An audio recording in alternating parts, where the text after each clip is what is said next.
मित्रों, आईपीएल शुरू होने में अब लगभग एक महीना बचा हुआ है। जैसे ही ये चैंपियंस ट्रॉफी का खेल समाप्त होगा, आईपीएल का खेल शुरू हो जाएगा। लेकिन अगर आप ध्यान से देखेंगे तो ये चैंपियंस ट्रॉफी का खेल भी आईपीएल का ही खेल बन चुका है, क्योंकि जो भी खिलाड़ी इसमें खेल रहे हैं वो सभी आईपीएल में भी खेलते हुए नजर आएंगे। इसीलिए जिस भी फ्रेंचाइजी टीम का खिलाड़ी अच्छा करके दिखाता है, फिर चाहे वो देसी हो या विदेशी, उसके खेल को अलग अलग फ्रेंचाइजी टीम सेलिब्रेट करती हैं। जैसे कि कल जो मैच हुआ था जिसमें कि न्यूजीलैंड और बांग्लादेश सामने सामने थे, इस मैच पर चेन्नई सुपर किंग्स की नजर थी और इस मैच का जो रिजल्ट आया उसे देखकर सबसे ज्यादा खुशी भी ऋतुराज गायकवाड़ को हुई होगी और चेन्नई सुपर किंग्स के सभी प्रशंसकों को हुई है। चेन्नई वालों ने इसे जमकर सेलिब्रेट किया है और ऐसा इसलिए हुआ क्योंकि कल चेन्नई के सबसे मजबूत खिलाड़ी रचिन रविंद्र की दमदार वापसी हुई है। जैसा कि आप लोग जानते हैं कि चैंपियंस ट्रॉफी शुरू होने से पहले पाकिस्तान, न्यूजीलैंड और साउथ अफ्रीका के बीच में एक ट्राइलेटरल ओडीआई सीरीज खेली जा रही थी। इसी दौरान एक मैच के अंदर रचिन रविंद्र काफी घायल हो गए थे और ये देखकर चेन्नई वाले काफी उदास हो गए थे, क्योंकि उनका इतना महत्वपूर्ण प्लेयर आईपीएल से ठीक पहले, सिर्फ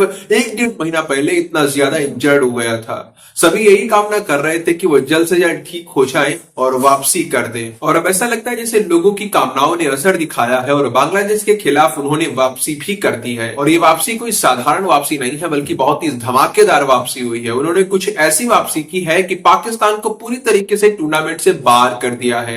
अब वैसे तो भारत से हारकर पाकिस्तान पहले ही बाहर हो चुका था, लेकिन पूरी तरीके से नहीं हुआ था, क्योंकि अगर बांग्लादेश न्यूजीलैंड को हरा देता और भारत भी अगले मैच में न्यूजीलैंड को हरा देता तो न्यूजीलैंड के पास केवल 2 ही पॉइंट्स रह जाते जो उसने पाकिस्तान को हराकर कमाए थे। ऐसे में पाकिस्तान को नॉकआउट्स में क्वालिफाई करने के लिए केवल 2 ही पॉइंट्स की जरूरत होती, पर कुछ इस तरह से कि उसका जो रन रेट है वो न्यूजीलैंड के रन रेट से थोड़ा आगे पहुंच जाता और ये 2 पॉइंट्स उसे बांग्लादेश को हराकर आसानी से मिल सकते थे। और ये 2 पॉइंट्स उसे बांग्लादेश को हराकर आसानी से मिल सकते थे। अगर वो बांग्लादेश को काफी बड़े अंतर से हरा देता तो उसका रन रेट भी अच्छा हो जाता, न्यूजीलैंड से आगे निकल जाता और ये 2 पॉइंट्स लेकर वो सेकंड नंबर पर आ सकता था। लेकिन कल न्यूजीलैंड ने बांग्लादेश को पहले ही हरा दिया।